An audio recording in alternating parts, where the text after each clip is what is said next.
Assalamualaikum warahmatullahi wabarakatuh. Perkenalkan, nama saya Rizky Aisyah Fitri, NIM 564200027, berasal dari kelas MKS 2A, Prodi Manajemen Keuangan Syariah. Hari ini saya akan memberikan kesimpulan dari jurnal yang telah saya pilih yang berjudulkan tentang strategis manajemen sumber daya manusia, kemampuan dan kinerja inovasi, studi empiris di industri software Indonesia, yang dituliskan oleh Riza Arianto, Avanti Fatona, dan Adi Zakaria Afif. Bertugaskan dari mata kuliah pengantar bisnis oleh Bapak Arif Wijaksono, SEMM.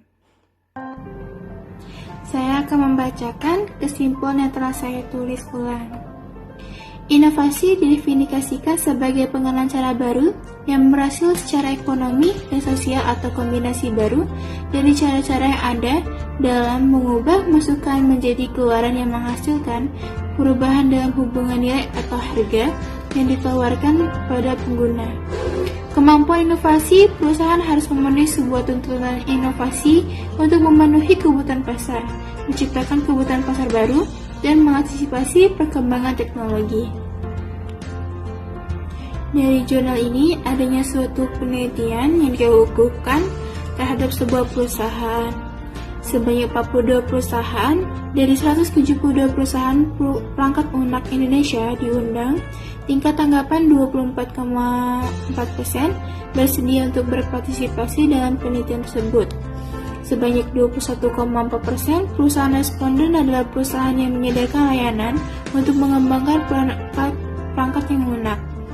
Disesuaikan untuk klien sebanyak 23,8%, perusahaan responden mengembangkan dan menjual produk perangkat lunak, misalnya sistem informasi sumber daya manusia dan aplikasi akuntansi, dan 54,4%-nya melakukan kedua layanan tersebut.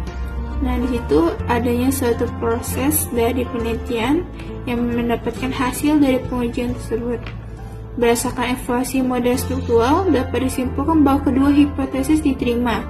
Nilai koefisien jalur antara strategis manajemen sumber daya manusia dan kemampuan inovasi sebesar 0,809, artinya kedua variabel memiliki hubungan kuat.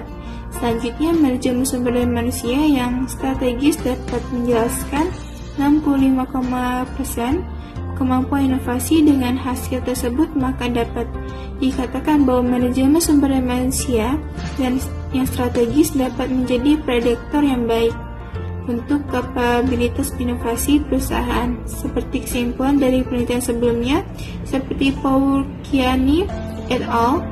2011 yang menyatakan bahwa perusahaan meningkatkan kapabilitas inovasi yang menciptakan karyawan yang memiliki pengetahuan dan pengalaman tentang kualitas pekerjaan, memotivasi mereka berbagai pengetahuan dan mempertahankan kompetensi karyawan.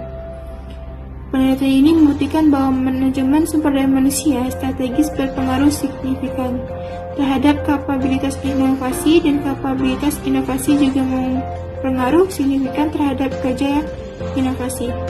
Hasil ini sejalan dengan penelitian sebelumnya yang dilakukan dengan metode dan konteks yang berbeda. Untuk meningkatkan kapabilitasnya, perusahaan harus memperhatikan dan menyelenggarakan strategi manajemen sumber daya manusia yang baik. Dengan demikian, perusahaan diharapkan memiliki sebuah keunggulan kompetitif. Batasan utama dari penelitian tersebut adalah jumlah sampel yang digunakan, terbatasnya jumlah perusahaan software yang berpartisipasi dalam penelitian tersebut. Meskipun tingkat responnya cuma 24,4%, namun penelitian tersebut akan mendapatkan hasil yang lebih baik jika memiliki jumlah sampel yang dapat mencukupi.